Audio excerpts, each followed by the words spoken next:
Assalamualaikum warahmatullahi wabarakatuh. Apa kabar semua? Semoga semua diberikan kesehatan dan rezeki yang banyak oleh Allah Subhanahu wa Ta'ala, dan dijadikan orang-orang yang beruntung di dunia dan bahagia di akhirat. Amin amin ya rabbal alamin. Kisah Abu Nawas menipu Tuhan. Abu Nawas sebenarnya adalah seorang ulama yang alim. Tak begitu mengherankan jika Abu Nawas mempunyai murid yang tidak sedikit. Di antara sekian banyak muridnya, ada satu orang yang hampir selalu menanyakan mengapa Abu Nawas mengatakan begini dan begitu. Suatu ketika ada 3 orang tamu bertanya kepada Abu Nawas dengan pertanyaan yang sama. Orang pertama mulai bertanya, manakah yang lebih utama, orang yang mengerjakan dosa besar atau orang yang mengerjakan dosa-dosa kecil? Orang yang mengerjakan dosa kecil, jawab Abu Nawas. Mengapa? Kata orang pertama. Sebab lebih mudah diampuni oleh Tuhan, kata Abu Nawas. Orang pertama puas karena ia memang yakin begitu. Orang kedua bertanya dengan pertanyaan yang sama. Manakah yang lebih utama, orang yang mengerjakan dosa-dosa besar atau orang yang mengerjakan dosa-dosa kecil? Orang yang tidak mengerjakan keduanya, jawab Abu Nawas. Mengapa? Kata orang kedua. Dengan tidak mengerjakan keduanya, tentu tidak memerlukan pengampunan dari Tuhan, kata Abu Nawas. Orang kedua langsung bisa mencerna jawaban Abu Nawas. Orang ketiga juga bertanya dengan pertanyaan yang sama. Manakah yang lebih utama, orang yang mengerjakan dosa-dosa besar atau orang yang mengerjakan dosa-dosa kecil? Orang yang mengerjakan dosa-dosa besar, jawab Abu Nawas. Mengapa? Kata orang ketiga. Sebab pengampunan Allah kepada hambanya sebanding dengan besarnya dosa hamba itu, jawab Abu Nawas. Orang ketiga menerima alasan Abu Nawas.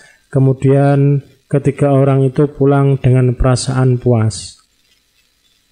Karena belum mengerti, seorang murid Abu Nawas bertanya, mengapa dengan pertanyaan yang sama bisa menghasilkan jawaban yang berbeda? Manusia dibagi 3 tingkatan. Tingkatan mata, tingkatan otak, dan tingkatan hati, jelas Abu Nawas. Apakah tingkatan mata itu? Tanya murid Abu Nawas. Anak kecil yang melihat bintang di langit, ia mengatakan bintang itu kecil karena ia hanya menggunakan mata, jawab Abu Nawas mengandaikan. Apakah tingkatan otak itu? Tanya murid Abu Nawas. Orang pandai yang melihat bintang di langit, ia mengatakan bintang itu besar karena ia berpengetahuan, jawab Abu Nawas. Lalu, apakah tingkatan hati itu? Tanya murid Abu Nawas. Orang pandai dan mengerti yang melihat bintang di langit, ia tetap mengatakan bintang itu kecil, walaupun ia tahu bintang itu besar, karena bagi orang yang mengerti tidak ada sesuatu apapun yang besar jika dibandingkan dengan kemahabesaran Allah. Kini murid Abu Nawas mulai mengerti mengapa pertanyaan yang sama bisa menghasilkan jawaban yang berbeda. Ia bertanya lagi, wahai guru, mungkinkah manusia bisa menipu Tuhan? Mungkin, jawab Abu Nawas. Bagaimana caranya? Tanya murid Abu Nawas ingin tahu. Dengan merayunya melalui pujian dan doa, kata Abu Nawas. Ajarkanlah doa itu padaku, wahai guru, pinta murid Abu Nawas. Doa itu adalah Ilahi lastulil firdausi ahla wala aqwa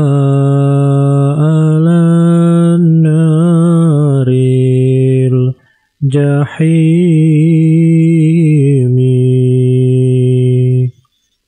Wahai Tuhanku, aku bukanlah ahli surga, tapi aku tidak kuat masuk dalam neraka jahim.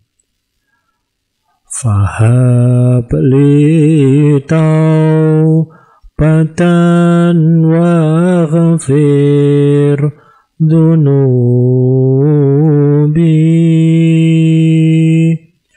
fa innaka ghafirudz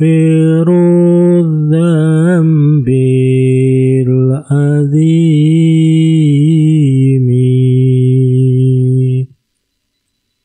Maka berilah aku taubat, ampunan, dan ampunilah dosaku. Sesungguhnya Engkau Maha Pengampun dosa yang besar. Dunubi mislu antatir rimali,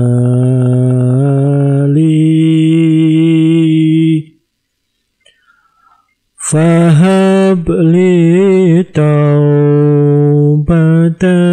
ya dzal jalali.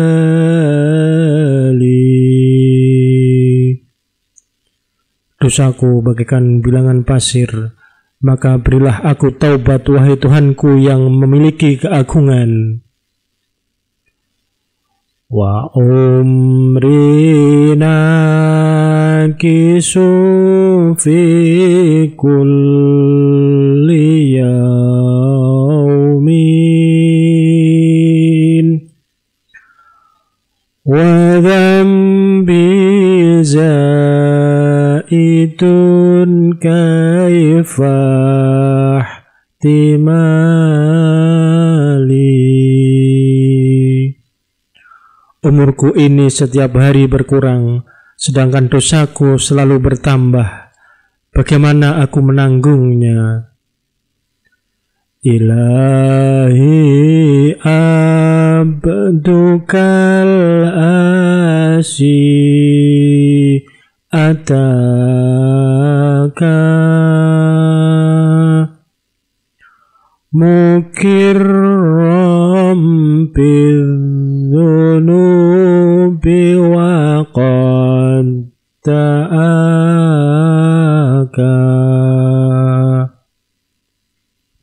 Wahai Tuhanku, hamba-Mu yang berbuat dosa telah datang kepadamu dengan mengakui segala dosa dan telah memohon kepadamu. Fa in taghfir fa anta lizahlun,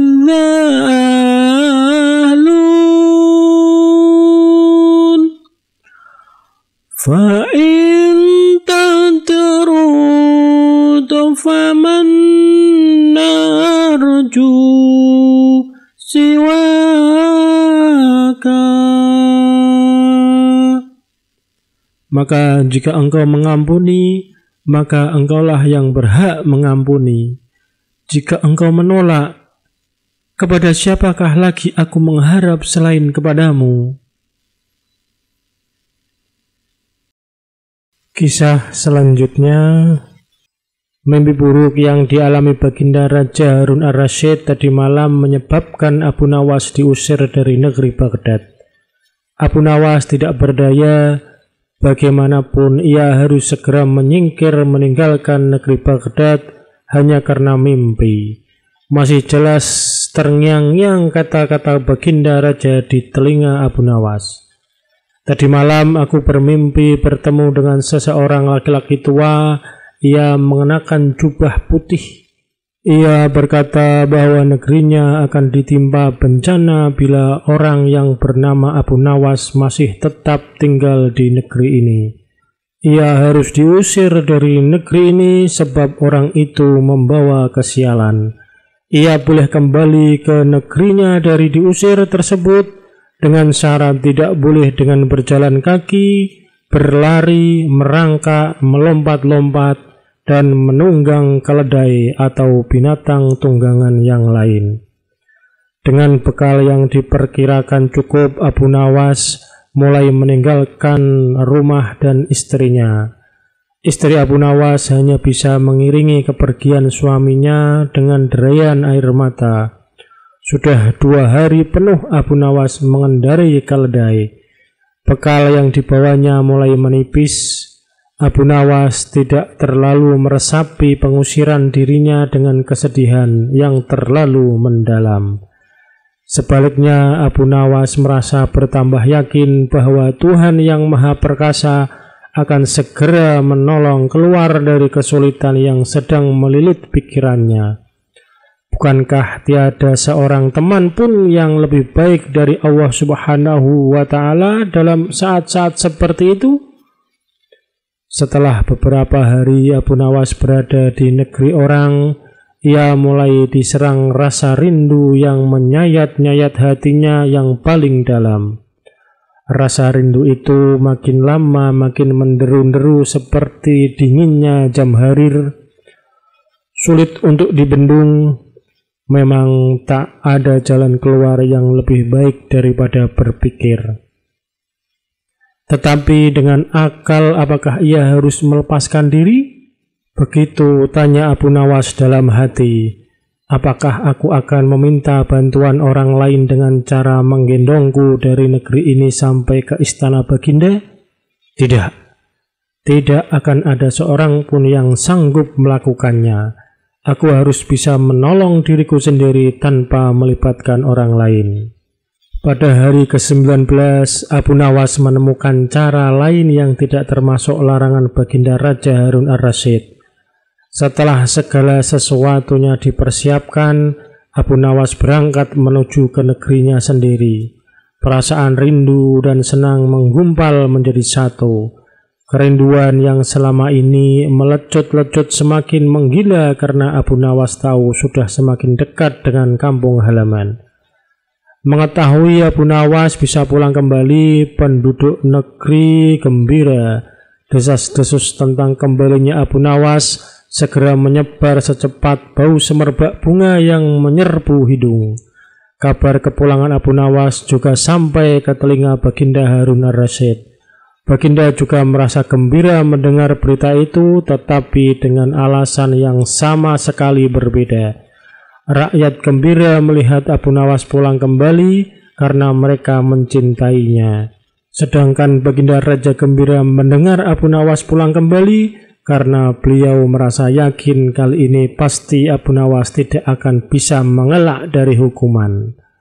Namun Baginda amat kecewa dan merasa terpukul melihat cara Abu Nawas pulang ke negerinya. Baginda sama sekali tidak pernah membayangkan kalau Abu Nawas ternyata bergelantungan di bawah perut keledai, sehingga Abu Nawas terlepas dari sanksi hukuman yang akan dijatuhkan karena memang tidak bisa dikatakan telah melanggar larangan Baginda Raja, karena Abu Nawas tidak mengendarai keledai. Kisah Abu Nawas menaklukkan monyet sirkus. Abu Nawas sedang berjalan-jalan santai. Ada kerumunan massa. Abu Nawas bertanya kepada seorang kawan yang kebetulan berjumpa di tengah jalan. "Ada kerumunan apa di sana?" kata Abu Nawas. "Pertunjukan keliling yang melibatkan monyet ajaib." "Apa maksudmu dengan monyet ajaib?" kata Abu Nawas ingin tahu. "Monyet yang bisa mengerti bahasa manusia, dan yang lebih menakjubkan adalah monyet itu hanya mau tunduk kepada pemiliknya saja," kata kawan Abu Nawas menambahkan. Abu Nawas makin tertarik. Ia tidak tahan untuk menyaksikan kecerdikan keajaiban binatang raksasa itu. Kini Abu Nawas sudah berada di tengah kerumunan para penonton. Karena begitu banyak penonton yang menyaksikan pertunjukan itu, sang pemilik monyet dengan bangga menawarkan hadiah yang cukup besar bagi siapa saja yang sanggup membuat monyet itu mengangguk-angguk. Tidak heran bila banyak di antara penonton mencoba maju satu persatu. Mereka berupaya dengan beragam cara untuk membuat monyet itu mengangguk-angguk, tetapi sia-sia. Monyet itu tetap menggeleng-gelengkan kepala. Melihat kegigihan monyet itu, Abu Nawas semakin penasaran, hingga ia maju untuk mencoba. Setelah berhadapan dengan binatang itu, Abu Nawas bertanya, "Tahukah engkau siapa aku?" Monyet itu menggeleng. "Apakah engkau tidak takut kepadaku?" tanya Abu Nawas lagi. Namun monyet itu tetap menggeleng. "Apakah engkau takut kepada tuanmu?" tanya Abu Nawas memancing. Monyet itu mulai ragu. "Bila engkau tetap diam, maka aku akan laporkan kepada tuanmu," lanjut Abu Nawas mulai mengancam. Akhirnya monyet itu terpaksa mengangguk-angguk. Atas keberhasilan Abu Nawas membuat monyet itu mengangguk-angguk, maka ia mendapat hadiah berupa uang yang banyak. Bukan main marah pemilik monyet itu hingga ia memukuli binatang yang malang itu. Pemilik monyet itu malu bukan kepalang. Hari berikutnya ia ingin menebus kekalahannya. Kali ini ia melatih monyetnya mengangguk-angguk. Bahkan ia mengancam akan menghukum berat monyetnya bila sampai bisa dipancing penonton mengangguk-angguk, terutama oleh Abu Nawas. Tak peduli apapun pertanyaan yang diajukan, saat-saat yang dinantikan tiba. Kini para penonton yang ingin mencoba harus sanggup membuat monyet itu menggeleng-gelengkan kepala. Maka seperti hari sebelumnya, banyak para penonton tidak sanggup memaksa monyet itu menggeleng-gelengkan kepala. Setelah tidak ada lagi yang ingin mencoba, Abu Nawas maju. Ia mengulang pertanyaan yang sama. "Tahukah engkau siapa daku?" Monyet itu mengangguk. "Apakah engkau tidak takut kepadaku?" Monyet itu tetap mengangguk.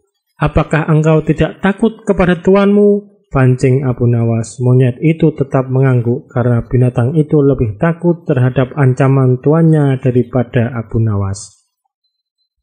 Akhirnya Abu Nawas mengeluarkan bungkusan kecil berisi balsam panas. "Tahukah engkau apa gunanya balsam ini?" Monyet itu tetap mengangguk. "Baiklah, bolehkah kugosokkan ke selangkanganmu dengan balsam?" Monyet itu mengangguk. Lalu Abu Nawas menggosok selangkangan binatang itu. Tentu saja monyet itu merasa agak kemanasan dan mulai panik. Kemudian Abu Nawas mengeluarkan bungkusan yang lebih besar. Bungkusan itu juga berisi balsam. "Maukah engkau bila balsam ini kuhabiskan untuk menggosok selangkanganmu?" Abu Nawas mulai mengancam. Monyet itu mulai ketakutan dan rupanya ia lupa ancaman tuannya sehingga ia terpaksa menggeleng-gelengkan kepala sambil mundur beberapa langkah. Abu Nawas dengan kecerdikan dan akalnya yang licin mampu memenangkan sayembara meruntuhkan kegigihan monyet yang dianggap cerdik. Jangankan seekor monyet, manusia paling pandai saja bisa dikecoh oleh Abu Nawas. Kisah Abu Nawas, debat kusir tentang ayam dan telur. Melihat ayam betinanya bertelur, Baginda tersenyum. Beliau memanggil pengawal agar mengumumkan kepada rakyat bahwa kerajaan mengadakan sayembara untuk umum. Sayembara itu berupa pertanyaan yang mudah tetapi memerlukan jawaban yang tepat dan masuk akal. Barang siapa yang bisa menjawab pertanyaan itu akan mendapatkan imbalan yang amat menggiurkan. 1 pundi penuh uang emas. Tetapi bila tidak bisa menjawab, maka hukuman yang menjadi akibatnya. Banyak rakyat yang ingin mengikuti sayembara itu, terutama orang-orang miskin. Beberapa dari mereka sampai meneteskan air liur, mengingat beratnya hukuman yang akan dijatuhkan. Maka tak mengherankan bila pesertanya hanya 4 orang. Dan salah satu dari peserta yang amat sedikit itu adalah Abu Nawas. Aturan main sayembara itu ada 2. Pertama, jawaban harus masuk akal. kedua peserta harus mampu menjawab sanggahan dari Baginda sendiri. Pada hari yang telah ditetapkan, para peserta sudah siap di depan panggung. Baginda duduk di atas panggung. Beliau memanggil peserta pertama. Peserta pertama maju dengan tubuh gemetar.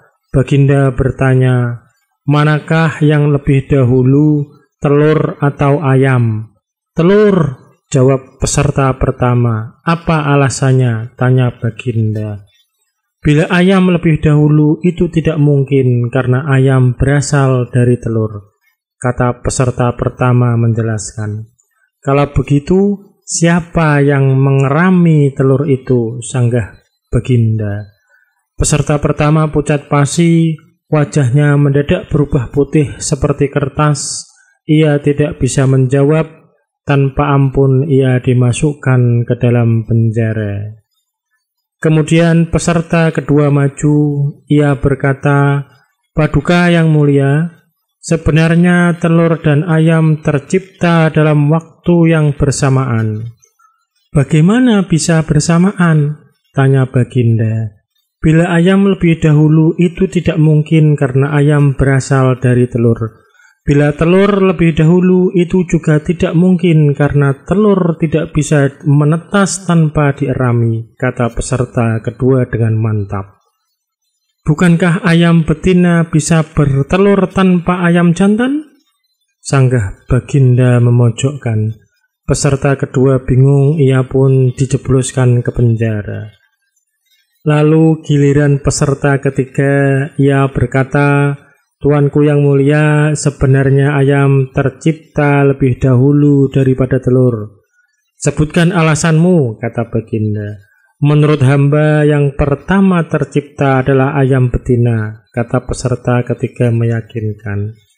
"Lalu bagaimana ayam betina bisa beranak pinak seperti sekarang, sedangkan ayam jantan tidak ada?" kata Baginda memancing. "Ayam betina bertelur tanpa ayam jantan. Telur dierami sendiri, lalu menetas dan menurunkan anak ayam jantan, kemudian menjadi ayam jantan dewasa dan mengawini induknya sendiri." Peserta ketiga berusaha menjelaskan. "Bagaimana bila ayam betina mati sebelum ayam jantan yang sudah dewasa sempat mengawininya?" Peserta ketiga pun tidak bisa menjawab sanggahan Baginda. Ia pun dimasukkan ke penjara. Kini tiba giliran Abu Nawas. Ia berkata, "Yang pasti adalah telur dulu baru ayam." "Coba terangkan secara logis," kata Baginda ingin tahu. "Ayam bisa mengenal telur, sebaliknya telur tidak mengenal ayam," kata Abu Nawas singkat. Agak lama Baginda Raja merenung. Kali ini Baginda tidak menyanggah alasan Abu Nawas. Kisah Abu Nawas membalas perbuatan raja. Abu Nawas hanya tertunduk sedih mendengarkan penuturan istrinya. Tadi pagi beberapa pekerja kerajaan atas titah langsung Baginda Raja membongkar rumah dan terus menggali tanpa bisa dicegah. Kata mereka, tadi malam Baginda bermimpi bahwa di bawah rumah Abu Nawas terpendam emas dan permata yang tak ternilai harganya. Tetapi setelah mereka terus menggali, ternyata emas dan permata itu tidak ditemukan. Dan Baginda juga tidak meminta maaf kepada Abu Nawas, apalagi mengganti kerugian. Inilah yang membuat Abu Nawas memendam dendam. Lama Abu Nawas memeras otak, namun belum juga ia menemukan muslihat untuk membalas Baginda. Makanan yang dihidangkan oleh istrinya tidak dimakan karena nafsu makannya lenyap. Malam pun tiba, namun Abu Nawas tetap tidak beranjak. Keesokan hari Abu Nawas melihat lalat-lalat mulai menyerbu makanan Abu Nawas yang sudah basi. Ia tiba-tiba tertawa riang. "Tolong ambilkan kain penutup untuk makananku dan sebatang besi," Abu Nawas berkata kepada istrinya. "Untuk apa?" tanya istrinya heran. "Membalas Baginda Raja," kata Abu Nawas singkat. Dengan muka berseri-seri, Abu Nawas berangkat menuju istana. Setiba di istana, Abu Nawas membungkuk hormat dan berkata, "Ampun tuanku, hamba menghadap tuanku Baginda hanya untuk mengadukan perlakuan tamu-tamu yang tidak diundang. Mereka memasuki rumah hamba tanpa izin dari hamba dan berani memakan makanan hamba." "Siapakah tamu yang tidak diundang itu, wahai Abu Nawas?" sergap Baginda kasar. "Lalat-lalat ini tuanku," kata Abu Nawas sambil membuka penutup piringnya. "Kepada siapa lagi kalau bukan kepada Baginda junjungan hamba mengadukan perlakuan yang tidak adil ini." "Lalu keadilan yang bagaimana yang engkau inginkan dariku?" "Hamba hanya menginginkan izin tertulis dari Baginda sendiri agar hamba bisa dengan leluasa menghukum lalat-lalat itu." Baginda Raja tidak bisa mengelakkan diri menolak permintaan Abu Nawas karena pada saat itu para menteri sedang berkumpul di istana. Maka dengan terpaksa Baginda membuat surat izin yang isinya memperkenankan Abu Nawas memukul lalat-lalat itu dimanapun mereka hinggap. Tanpa menunggu perintah, Abu Nawas mulai mengusir lalat-lalat di piringnya hingga mereka terbang dan hinggap di sana-sini. Dengan tongkat besi yang sudah sejak tadi dibawanya dari rumah, Abu Nawas mulai mengejar dan memukuli lalat-lalat itu. Ada yang hinggap di kaca. Abu Nawas dengan leluasa memukul kaca itu hingga hancur, kemudian vas bunga yang indah, kemudian giliran patung hias, sehingga sebagian dari istana dan perabotannya remuk diterjang tongkat besi Abu Nawas. Bahkan Abu Nawas tidak merasa malu memukul lalat yang kebetulan hinggap di tempayan Baginda Raja. Baginda Raja tidak berbuat apa-apa kecuali menyadari kekeliruan yang telah dilakukan terhadap Abu Nawas dan keluarganya. Dan setelah merasa puas, Abu Nawas mohon diri, barang-barang kesayangan Baginda banyak yang hancur. Bukan hanya itu saja, Baginda juga menanggung rasa malu. Kini ia sadar betapa kelirunya perbuatan semena-mena kepada Abu Nawas. Abu Nawas yang nampak lucu dan sering menyenangkan orang itu ternyata bisa berubah menjadi garang dan ganas serta mampu membalas dendam terhadap orang-orang yang mengusiknya. Abu Nawas pulang dengan perasaan lega. Istrinya pasti sedang menunggu di rumah untuk mendengarkan cerita apa yang dibawa dari istana. Abu Nawas mengecoh raja. Sejak peristiwa penghancuran barang-barang di istana oleh Abu Nawas yang dilegalisir oleh Baginda, sejak saat itu pula Baginda ingin menangkap Abu Nawas untuk dijebloskan ke penjara. Sudah menjadi hukum bagi siapa saja yang tidak sanggup melaksanakan titah Baginda, maka tak disangsikan lagi ia akan mendapat hukuman. Baginda tahu Abu Nawas amat takut kepada beruang. Suatu hari Baginda memerintahkan prajuritnya menjemput Abu Nawas agar bergabung dengan rombongan Baginda Raja Harun ar-Rasyid berburu beruang. Abu Nawas merasa takut dan gemetar, tetapi ia tidak berani menolak perintah Baginda. Dalam perjalanan menuju ke hutan, tiba-tiba cuaca yang cerah berubah menjadi mendung. Baginda memanggil Abu Nawas. Dengan penuh rasa hormat Abu Nawas mendekati Baginda. "Tahukah mengapa engkau aku panggil?" tanya Baginda tanpa sedikit pun senyum di wajahnya. "Ampun tuanku, hamba belum tahu," kata Abu Nawas. "Kau pasti tahu bahwa sebentar lagi akan turun hujan. Hutan masih jauh dari sini.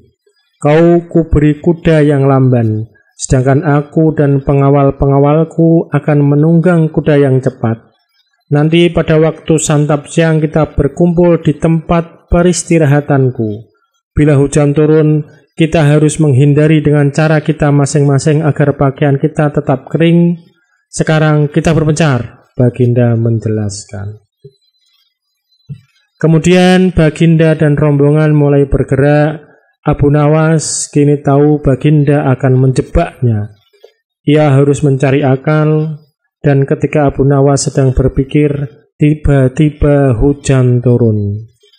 Begitu hujan turun, Baginda dan rombongan segera memacu kuda untuk mencapai tempat perlindungan yang terdekat. Tetapi karena derasnya hujan, Baginda dan para pengawalnya basah kuyup.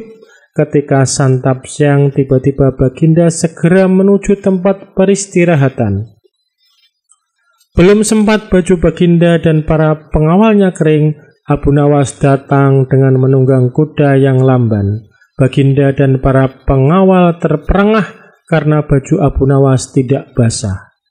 Padahal dengan kuda yang paling cepat pun tidak bisa mencapai tempat berlindung yang paling dekat. Pada hari kedua, Abu Nawas diberi kuda yang cepat yang kemarin ditunggangi Baginda Raja. Kini Baginda dan para pengawal-pengawalnya mengendari kuda yang lamban. Setelah Abu Nawas dan rombongan kerajaan berpencar, hujan pun turun seperti kemarin. Malah hujan hari ini lebih deras daripada kemarin.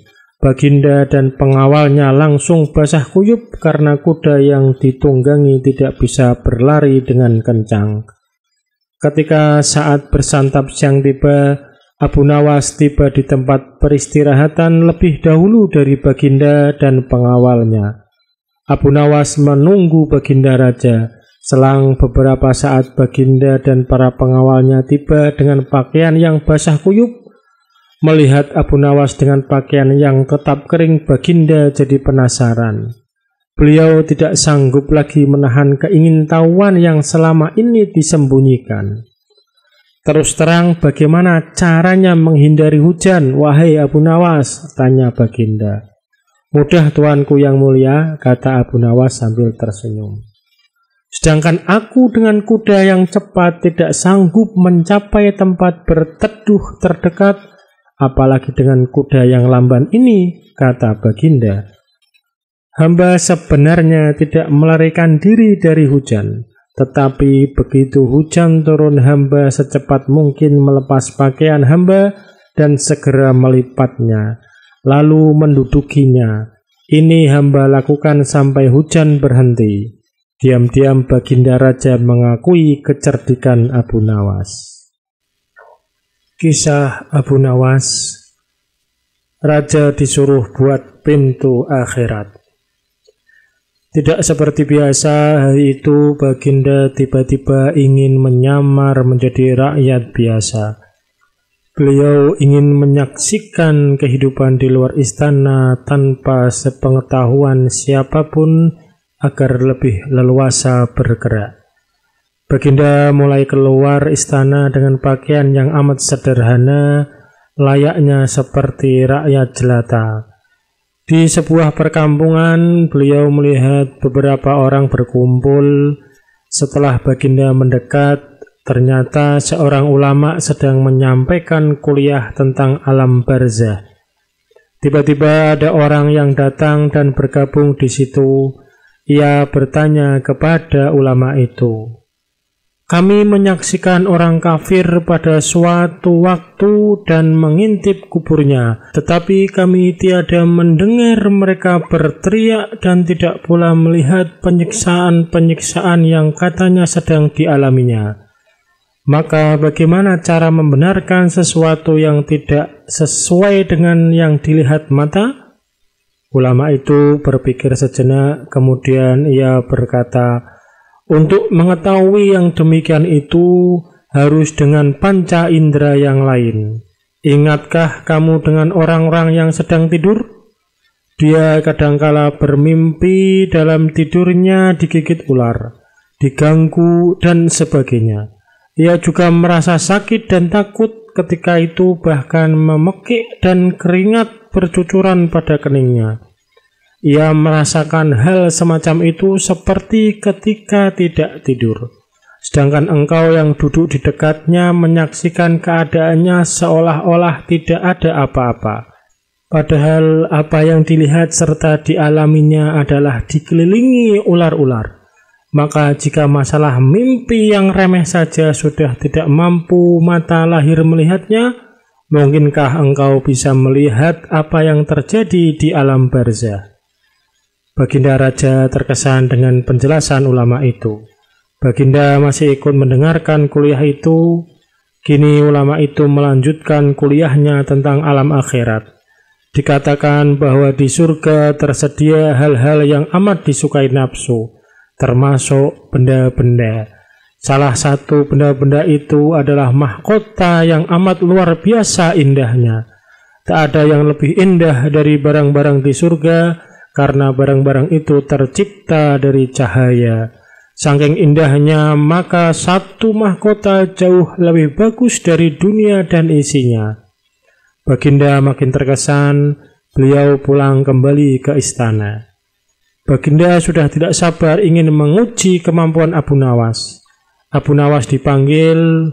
Setelah menghadap Baginda, "Aku menginginkan sekarang engkau juga berangkat ke surga, kemudian bawakan aku sebuah mahkota surga yang katanya tercipta dari cahaya itu. Apakah engkau sanggup, Abu Nawas?" "Sanggup, Paduka Yang Mulia," kata Abu Nawas, langsung menyanggupi tugas yang mustahil dilaksanakan itu. Tetapi Baginda harus menyanggupi pula satu syarat yang akan hamba ajukan. "Sebutkan syarat itu," kata Baginda Raja. "Hamba mohon Baginda menyediakan pintu agar hamba bisa memasukinya." "Pintu apa?" tanya Baginda belum mengerti. "Pintu alam akhirat," jawab Abu Nawas. "Apa itu?" tanya Baginda ingin tahu. "Kiamat, wahai Paduka Yang Mulia. Masing-masing alam mempunyai pintu. Pintu alam dunia adalah liang peranakan ibu. Pintu alam barzah adalah kematian. Dan pintu alam akhirat adalah kiamat. Surga berada di alam akhirat. Bila Baginda masih tetap menghendaki hamba mengambilkan sebuah mahkota di surga, maka dunia harus kiamat terlebih dahulu." Mendengar penjelasan Abu Nawas, Baginda Raja terdiam. Di sela-sela kebingungan Baginda Raja Harun ar-Rasyid, Abu Nawas bertanya lagi, "Masihkah Baginda menginginkan mahkota dari surga?"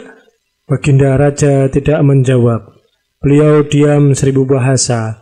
Sejenak kemudian Abu Nawas mohon diri karena Abu Nawas sudah tahu jawabnya. Kisah Abu Nawas menangkap angin. Abu Nawas kaget bukan main ketika seorang utusan Baginda Raja datang ke rumahnya. Ia harus menghadap Baginda secepatnya. Entah permainan apa lagi yang akan dihadapi kali ini. Pikiran Abu Nawas berloncatan ke sana kemari. Setelah tiba di istana, Baginda Raja menyambut Abu Nawas dengan sebuah senyuman. "Akhir-akhir ini aku sering mendapat gangguan perut. Kata tabib pribadiku, aku kena serangan angin," kata Baginda Raja memulai pembicaraan. "Ampun tuanku, apa yang bisa hamba lakukan hingga hamba dipanggil?" tanya Abu Nawas. "Aku hanya menginginkan engkau menangkap angin dan memenjarakannya," kata Baginda. Abu Nawas hanya diam, tak sepatah kata pun keluar dari mulutnya. Ia tidak memikirkan bagaimana cara menangkap angin nanti, tetapi ia bingung bagaimana cara membuktikan bahwa yang ditangkap itu memang benar-benar angin. Karena angin tidak bisa dilihat, tidak ada benda yang lebih aneh dari angin. Tidak seperti halnya air, walaupun tidak berwarna tetapi masih bisa dilihat. Sedangkan angin tidak. Baginda hanya memberi Abu Nawas waktu tidak lebih dari 3 hari. Abu Nawas pulang membawa pekerjaan rumah dari Baginda Raja. Namun Abu Nawas tidak begitu sedih, karena berpikir sudah merupakan bagian dari hidupnya, bahkan merupakan suatu kebutuhan. Ia yakin bahwa dengan berpikir akan terbentang jalan keluar dari kesulitan yang sedang dihadapi. Dan dengan berpikir pula ia yakin bisa menyumbang sesuatu kepada orang lain yang membutuhkan, terutama orang-orang miskin. karena tidak jarang Abu Nawas menggondol sepundi penuh uang emas hadiah dari Baginda Raja atas kecerdikannya. Tetapi sudah 2 hari ini Abu Nawas belum juga mendapat akal untuk menangkap angin, apalagi memenjarakannya. Sedangkan besok adalah hari terakhir yang telah ditetapkan Baginda Raja. Abu Nawas hampir putus asa. Abu Nawas benar-benar tidak bisa tidur walau hanya sekedap. Mungkin sudah takdir. Kayaknya kali ini Abu Nawas harus menjalani hukuman karena gagal melaksanakan perintah Baginda. Ia berjalan gontai menuju istana. Di sela-sela kepasrahannya kepada takdir, ia ingat sesuatu, yaitu Aladin dan lampu wasiatnya. Bukankah jin itu tidak terlihat? Abu Nawas bertanya kepada diri sendiri. Ia berjingkrak girang dan segera berlari pulang. Sesampai di rumah, ia secepat mungkin menyiapkan segala sesuatunya, kemudian menuju istana. Di pintu gerbang istana, Abu Nawas langsung dipersilahkan masuk oleh para pengawal karena Baginda sedang menunggu kehadirannya. Dengan tidak sabar, Baginda langsung bertanya kepada Abu Nawas, "Sudahkah engkau berhasil memenjarakan angin, hai Abu Nawas?" "Sudah, Paduka yang mulia," jawab Abu Nawas dengan muka berseri-seri sambil mengeluarkan botol yang sudah disumbat. Kemudian Abu Nawas menyerahkan botol itu. Baginda menimbang-nimbang botol itu. "Mana angin itu, hai Abu Nawas?" tanya Baginda. "Di dalam tuanku yang mulia," jawab Abu Nawas penuh takzim. "Aku tak melihat apa-apa," kata Baginda Raja. "Ampun tuanku, memang angin tak bisa dilihat. Tetapi bila Paduka ingin tahu angin, tutup botol itu harus dibuka terlebih dahulu," kata Abu Nawas menjelaskan. Setelah tutup dibuka, Baginda mencium bau busuk, bau kentut yang begitu menyengat hidung. "Bau apa ini, hai Abu Nawas?" tanya Baginda marah. "Ampun tuanku yang mulia, tadi hamba buang angin dan hamba masukkan ke dalam botol. Karena hamba takut angin yang hamba buang itu keluar, maka hamba memenjarakannya dengan cara menyumbat mulut botol," kata Abu Nawas ketakutan. Tetapi Baginda tidak jadi marah karena penjelasan Abu Nawas memang masuk akal. "Hehehe, kau memang pintar Abu Nawas. Tapi jangan keburu tertawa dulu. Dengar dulu apa kata Abu Nawas." "Baginda," "Ya Abu Nawas, hamba sebenarnya cukup pusing memikirkan cara melaksanakan tugas memenjarakan angin ini." "Lalu apa maksudmu Abu Nawas?" "Hamba minta ganti rugi." "Kau hendak memeras seorang raja?" kata Baginda. "Oh, bukan begitu Baginda. Lalu apa maumu?" "Baginda harus memberi saya hadiah berupa uang sekedar untuk bisa belanja dalam 1 bulan. Kalau tidak," tantang Baginda, "kalau tidak, hamba akan menceritakan kepada khalayak ramai bahwa Baginda telah dengan sengaja mencium kentut hamba." "Hah?" Baginda kaget dan jengkel, tapi kemudian tertawa terbahak-bahak. "Baik, permintaanmu kukabulkan. Terima kasih. Wassalamualaikum warahmatullahi wabarakatuh."